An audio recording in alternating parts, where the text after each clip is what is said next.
Hey there, everybody. I'm Sharon Waxman. I'm the CEO and the editor-in-chief of TheWrap, and we're so happy to have you here for our 2021 Awards and International Screening Series. Today, we're very excited to bring you a wonderful documentary called Rebuilding Paradise, which is National Geographic's entry for Best Documentary Feature at the Academy Awards. We're going to be showing you the trailer of the movie, and then we'll go right into a conversation with producers of the film, Zan Parker and Justin Wilkes, and we are also pleased to have one of the main subjects of the film, Michelle John. To our audience, you can participate in live chat stream. We are live, and that is my phone going off, so I'm going to say stop. Okay. Sorry about that. My phone doesn't behave. I should have turned it off. You can share your thoughts about the film during the live conversation and let us know where you're tuning in from. We will be taking audience questions at the end, so you can drop your questions in the chat as well. And now, before we introduce our honored guests, let's take a look at the trailer for Rebuilding Paradise.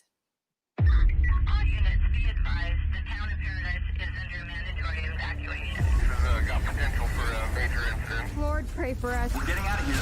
Oh my God. I need an ambulance immediately. We are 100% surrounded by fire. Multiple people trapped. It's everywhere. Evacuate or fight! November 8th at 7:30 in the morning, this town started to burn down. Within 3 hours, it was gone.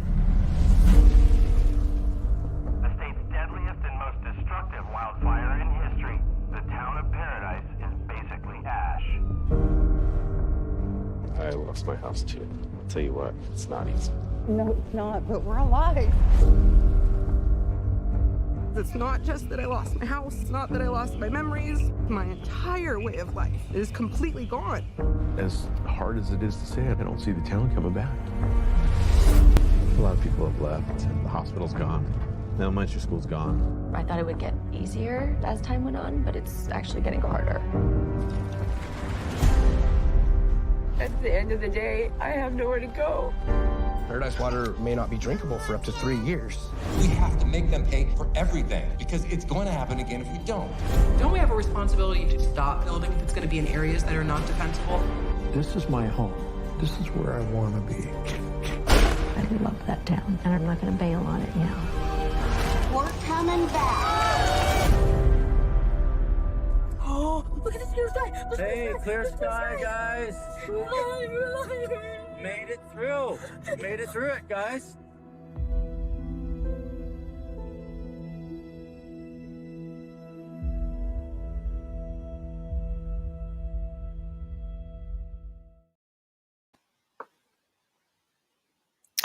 Welcome back. It's my pleasure to introduce producers Zan Parker, Justin Wilkes, and subject of the film, Michelle John. So Zan is an independent producer of award-winning documentaries, nonfiction series, and shorts.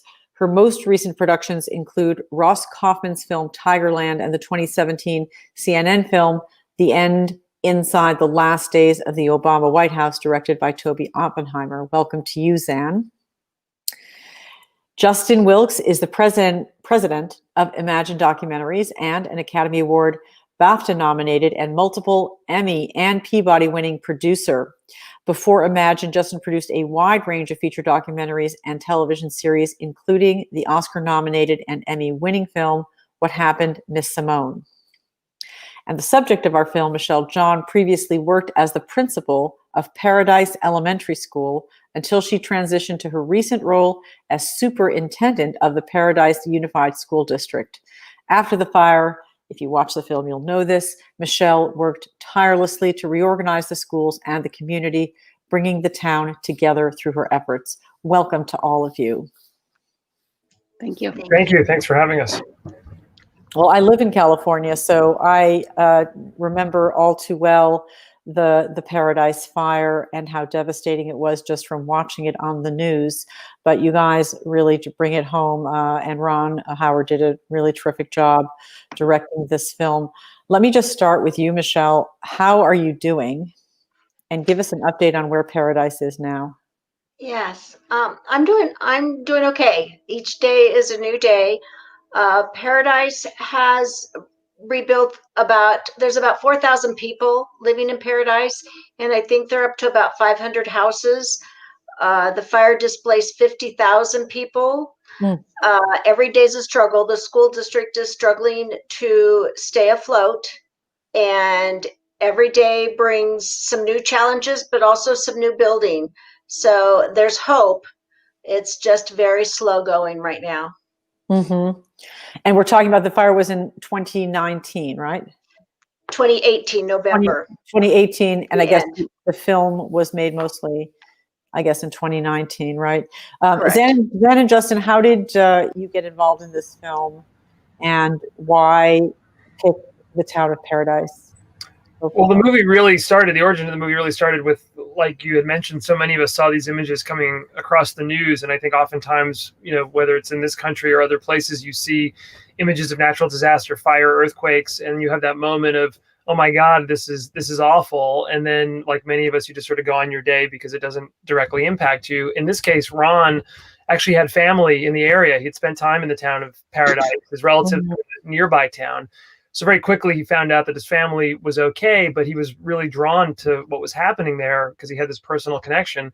And very quickly, he asked myself and Sarah Bernstein, our other producing partner, who is at Imagine with me, what can we do? You know, what's the story here? What happens when the news crews pull out? What happens to this town? Who tells the story? So very quickly, we scrambled a crew to go up there literally days after the fire and started to document what was going on. And shortly thereafter, we called Zan, who we had worked together most recently on Ross's Tigerland film, fantastic, verite filmmaker in her own right. And Zan, I'll sort of throw it over to you because she was really our boots on the ground, starting to very quickly figure out, who are the main subjects that we want to follow, what's the story that's actually unfolding. And like any great verite film, you don't necessarily know where it's going to go, but very quickly we established, people like Michelle and Woody and others, that there's this really strong community that's been affected by this horrific incident. And now what does happen next? So Zan, how did you decide who you were going to follow and create characters and narratives around this, big tragedy that you're taking in? Well, that's one of the hardest parts of documentary filmmaking, especially verite. And this whole community was just full of really inspirational people, but also people who are really suffering. And we filmed many more people than you actually see in the final film, although I think that the final film is very much the spirit of the whole community that we filmed and everybody that we documented. By the time I'd gotten there, Ron had been there once and he had really set the tone, which was very much him, very friendly, very kind, very open, and very sincere in his desire to tell their story. And so the community responded to that very much. And, by that time he'd already met Michelle and a couple of other really fantastic people in Paradise. And we wanted to have the range of, people who were struggling and couldn't lead, but were just trying to make it. And the people like Michelle, who stepped right into this leadership role. They were already in leadership roles, but they really said, I'm going to do this for the whole town. I am going to throw my whole self into it. So it was, it was a great kind of mix of people. It's really an exciting thing, actually, to document a community, especially one that's suffering, but also really trying to help each other, like in small ways and big ways. It was a very interesting thing to watch. Yeah. I mean, it feels very like you're taking the journey with the people of the town as they are going through all the different stages, first trying to escape the fire, because there's some of that really, white knuckle footage of people driving through the fire. Some of that I remember seeing on social media, just unbelievable images. But you have some other really incredible views of the town, essentially like, I don't know, the drone shots, I presume, of the town just flattened. Michelle, I would just ask you, when you watched the film, it's now already a year or maybe more since you've seen the film. It debuted at Sundance, I believe, but maybe you saw it before. What was the impact of seeing all those stories put together, then seeing yourself, and then, of course, I'm sad to say you lost your husband in the middle of this, and I'm so sorry about that. Thank you. How did it feel? You know, of course, it was very, very tough, and it still is. The trailer just gets me every time. But I felt like our close friends walked the walk with us and helped us tell the story. And so it's, I'm glad, I'm glad they told our story. And what I hope we portrayed was a sense of inspiration, because this was probably as tragic as you can get. You think about this happening to other people, these fires, and then with the death of Phil, you think about this happening to others, and then when it happens to you and you really are able to keep going, that I'm hoping that's an inspiration to others, that the will of the human spirit is to actually keep moving. So, like one indelicate question might be, did it make sense to paradise? I mean, is it in a place that is at a great deal of risk going forward as we deal with all the global warming and those challenges? Michelle, what do you think? I think that every place has their challenge, especially in this era of global warming. And this is our home. And we have taken all kinds of precautions rebuilding. I now personally own a couple pieces of property there and haven't decided whether to rebuild on either one of them.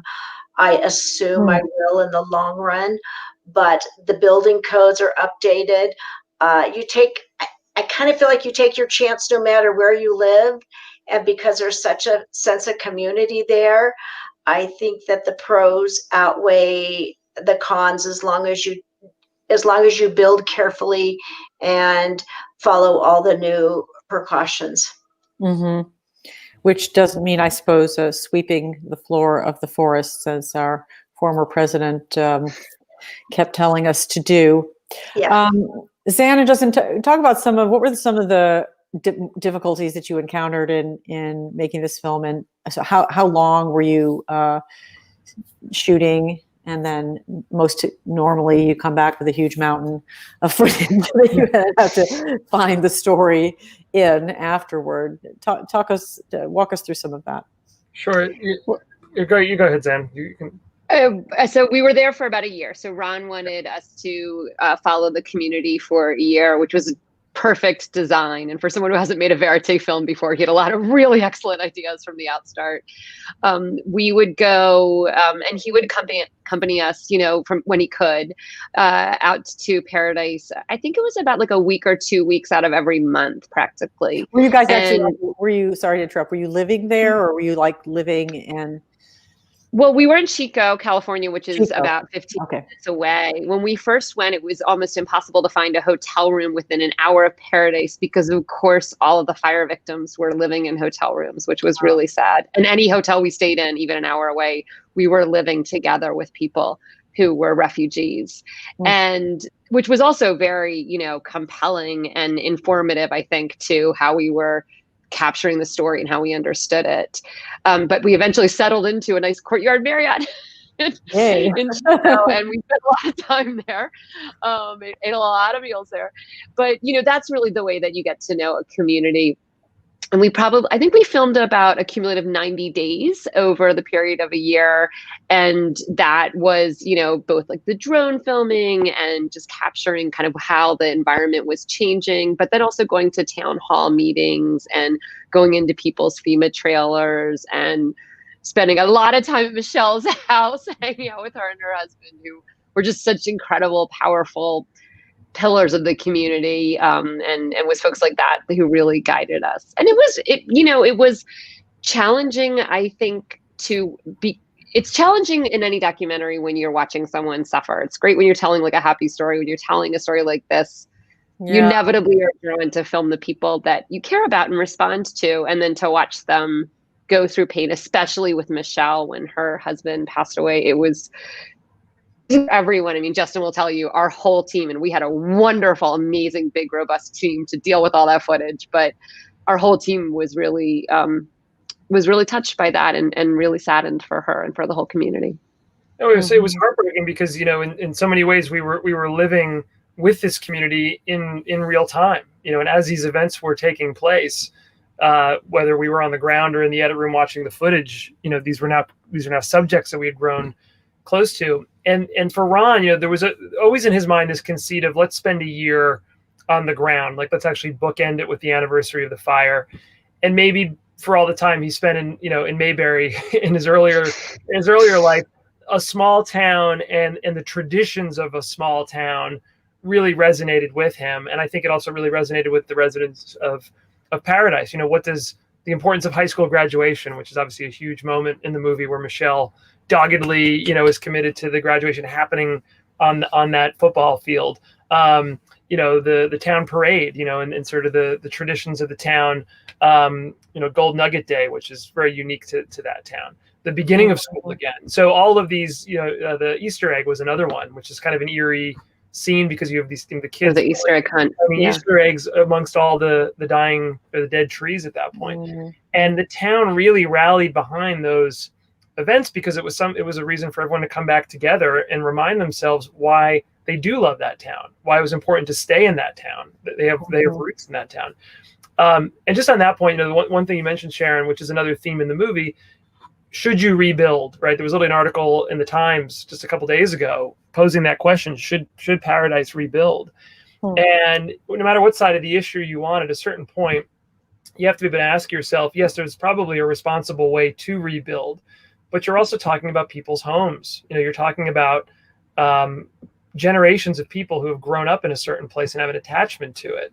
And I probably had a different perspective on it before I was involved in this movie to what I now believe, just seeing how much a town is a part of who you are, you know, and how much a community is a part of who you are. Well, I also think there's a difference, at least to my mind, when you have an actual full town rather than people who are building their mansions way up on a ridge of to get this unbelievable view, and then you have to put firefighters' lives at risk to save their house. I mean, that's kind of the calculus you have to make, right? Like, what is? I mean, the firefighters. I mean, I've been close to California fires. They're just amazing. The firefighters who we have are so heroic, and so you just don't want to put them at risk unnecessarily, you know, think about their families. But how did you, Xana and Justin, how did you choose? I mean, Michelle sort of leaps out at you as somebody who was almost an obvious character you would want to follow. How did you choose the other people? There's a police officer and his wife. There's another major characters and others. How did you decide who you would follow? Well, Ron and I talked early on about important themes that come up and issues that come up in tragedies like this. You know, we all learned a lot, I think, by watching how the recovery from Hurricane Katrina played out, which is long and still going on in many ways. And there were many good documentaries and books done on that subject that were very informative in terms of following what happens to a community afterwards. So we thought a lot about, you know, the people who are already living close to the edge and then how that would affect them, people who would be uninsured, the people who would be the leaders, the first responders, how it would affect the healthcare system there. And we took a stab at all of it, really.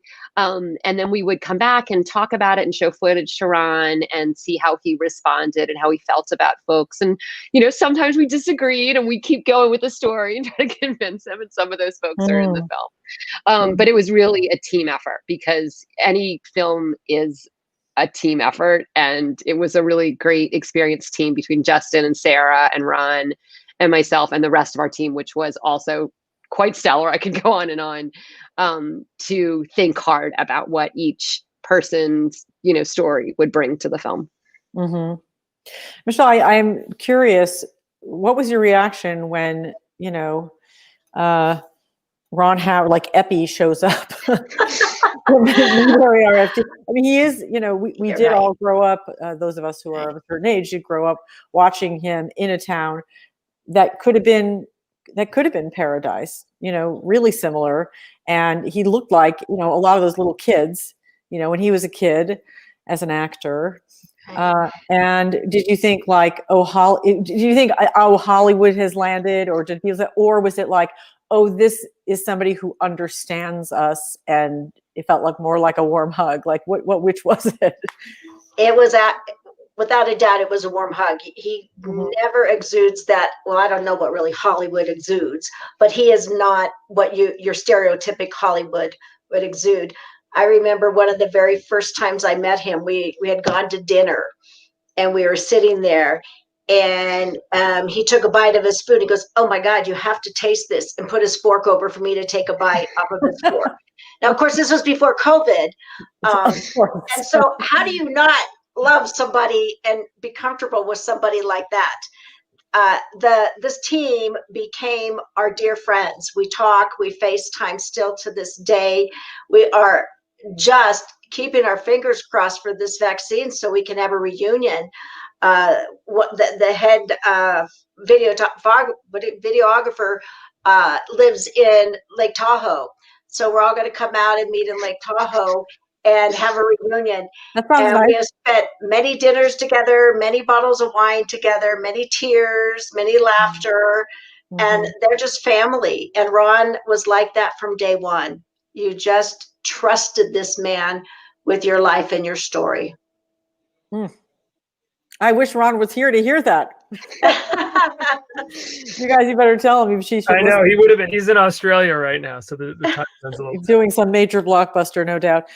He heard it a lot, though, from the folks in Paradise. Yeah, I'm sure he did. What would you guys like to see happen as an outcome of this documentary? What message would you like to impart? It doesn't hit you with a message at all. Really, you're telling the story of the town, of course. But what would you like to see happen in its wake?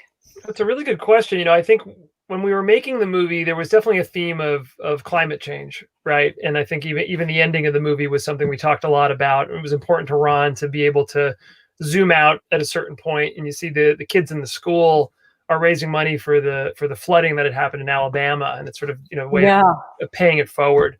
Yeah, and climate change was always on the mind.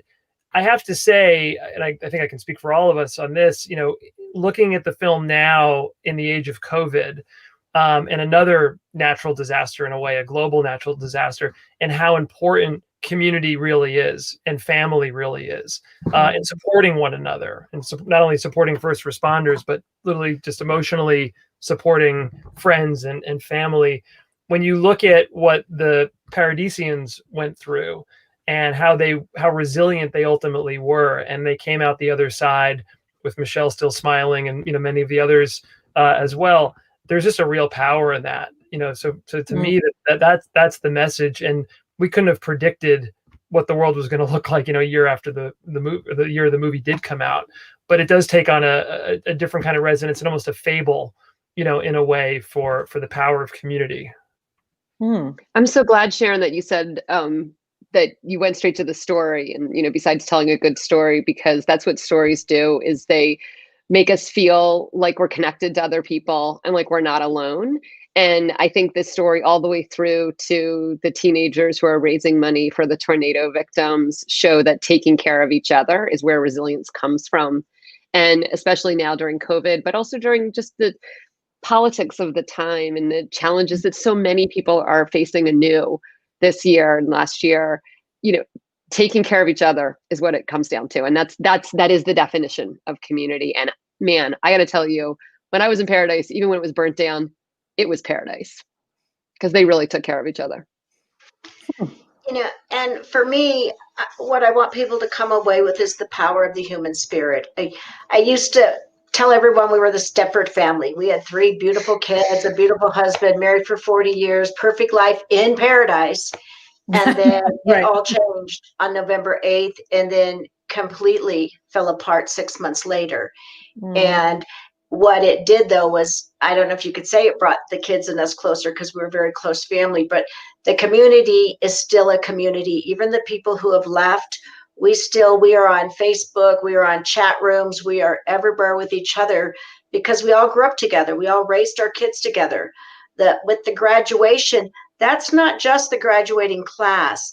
That is the parents of the graduates that graduated themselves, the grandparents. This is a multi-generational town, and they're all still very connected. So with what's going on in the world today, I want people to realize the power of the human spirit, that yes, stick together, be a community, and we can make it. That's a great message. And it is very different because when I remember I talked to Ron in January, so it's almost exactly a year ago when he came to our studio. I remember him talking about nature and the power of nature, and and not surprisingly, that was something that he wanted to convey, like that we have to take care of the earth, and we do, of course. So it's interesting to have how the perspectives change over time, and with, as unexpected events arise and they give you a different framing, of the same piece of work. So that's interesting. I don't know if we have any questions that we're ready to take. I'm sure that we can. Somebody who we have a moderator who's out there grabbing questions for us. Oh, there we go. Here's one. Okay. What was the most difficult part of filming something so personal? So I don't think they mean. That's a great question. Yeah, good one. So I was formerly trained in the School of Cinema Verite back in the 90s with the Maisels brothers and Susan Frauke, who's my mentor.